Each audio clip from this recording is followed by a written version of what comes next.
Cucu ibu itu kan sempat nggak bisa keluar gitu dari rumah sakit Cipto Mangunkusumo karena tidak ada biaya gitu loh. Nah, ibu sebagai nenek gimana, Bu? Ya sedih lah, habis karena saya orang nggak mampu. Biaya dari mana, saya pula sendiri, nggak ada temen lagi, ya berdua sama yang yatim tadi itu. Saya biaya dari mana? Makan pun sehari-hari susah. Jadi pengen ngebantu cucu juga gimana? Gitu. Tadinya sedang Agusnya nganggur. Nyupir 36 paling nembak. Pendapatan sehari nggak tentu, ada 10.000, ada 5.000, kadang pun enggak. Makanya saya bingung. Terus tadinya Mbak Anggi sama Mas Agus tinggal di sini. Tinggal di sini. Gitu. Ya setelah berapa bulan ya pergi dari sini pas tahun baruan. Pas tahun baruan, pas usia kehamilan. Iya, berapa? Ya menjalani 6 lah. 6 bulan gitu. Iya. Oke, terus sehari-harinya setelah nikah memang Mas Agus sama Mbak Anggi tinggal di sini. Tinggal di sini. Tinggal di sini. Iya. Bu, bisa tunjukin nggak, Bu, waktu Mas Agus dan Mbak Anggi tinggal di sini tidurnya di mana? Di kolong. Silahkan masuk. Boleh masuk? Ayo, tunjukin, Bu, boleh? Emang adanya kayak gini, gelap banget. Saya pun jarang pulang, tuh nggak ada sinar sedikit pun. Kayak tikus juga nyengat baunya. Kasur di kolong karena gelap aja.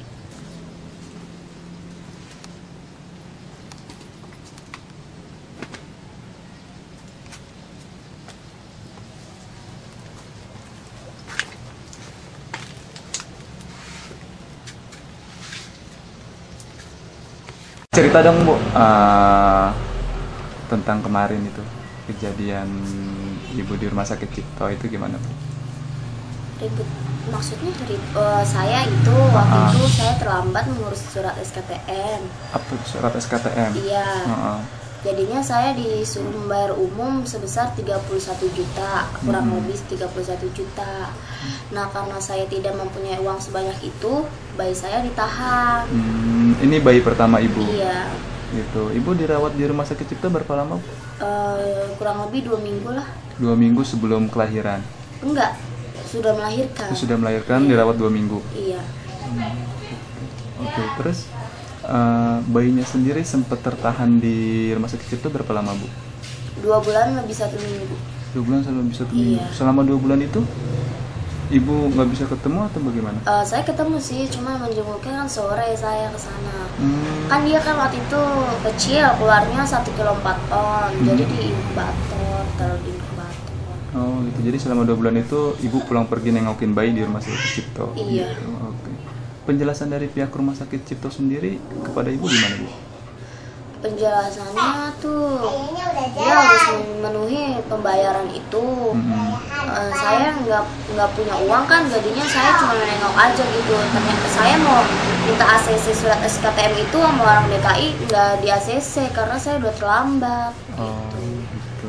Terus selain surat SKTM, surat Gakin segala macam nggak punya. Nama putri Ibu siapa, Bu? Nama Eka Rahmawati. Eka Rahmawati. Iya. Putra? Putri. Oh, beratnya waktu lahir berapa tadi? 1,4 kg. 1,4 kg.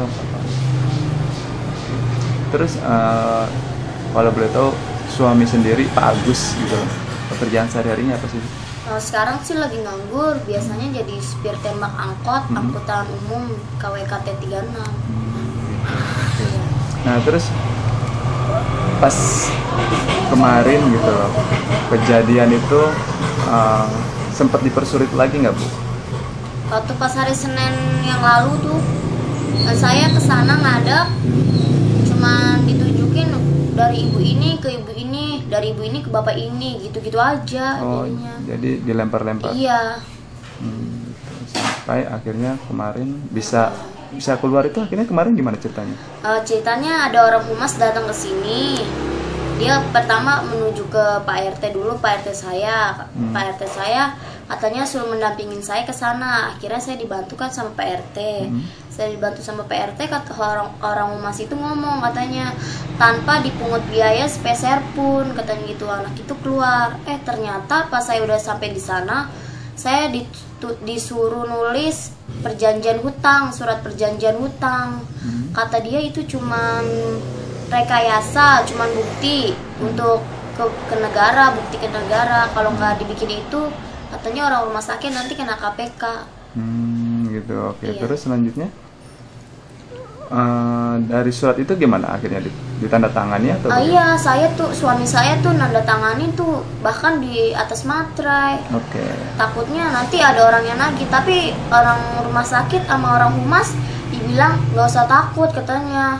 Humas di rumah sakit. Apa? Berarti ibu dan suami dipanggil rumah sakit untuk penandatanganan surat perjanjian. Iya. Yang isinya Surat perjanjian hutang. yang harus dilunasi atau gimana?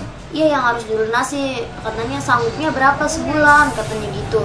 Suami saya tadinya nggak mau menjawab. Ini untuk bukti pak, katanya gitu. Ya udah, suami saya akhirnya menjawab. Sebulannya 50.000. Sanggup membayar dari jumlah total tagihan? Iya. Berapa? 31 juta kurang lebih lah. 31 juta. Gitu. Terus setelah penandatanganan itu gimana? Ya bayi saya dikeluarkan. Dikeluarkan. Iya. Gitu. Sekarang ini setelah dari sana ada pihak-pihak rumah sakit yang coba menghubungi ibu atau apa, mengkonfirmasi dan lain sebagainya? Waktu itu dokter siapa ya gitu, dia bagian medik katanya, bagian kandungan. Saya disuruh ke sana, makanya suami saya sekarang kan ke sana, suruh mengurusi surat-suratnya supaya bahwa saya nggak mau bayar biaya anak saya sebesar itu. Gitu. Oke. Ibu kelahiran sendiri normal atau sesar? Sesar. Oh, gitu. Oke. Bu, aku mau tanya Bu, waktu mendapatkan tagihan sebesar 31 juta itu dari rumah sakit, terus pihak keluarga tidak sanggup untuk melunasi atau tidak sanggup untuk membayar, respon rumah sakit gimana Bu? Ya saya harus buru-buru melunasi itu. Tetap harus melunasi? Iya. Gitu. Waktu itu saya juga pernah diancam kalau tidak diambil anaknya akan diserahkan ke yayasan. Sampai seperti itu? Iya. Itu pihak rumah sakit Cipto sendiri yang ngomong? Iya. Terus mendengar kayak gitu gimana tuh? Ya saya ini sedih lah gitu.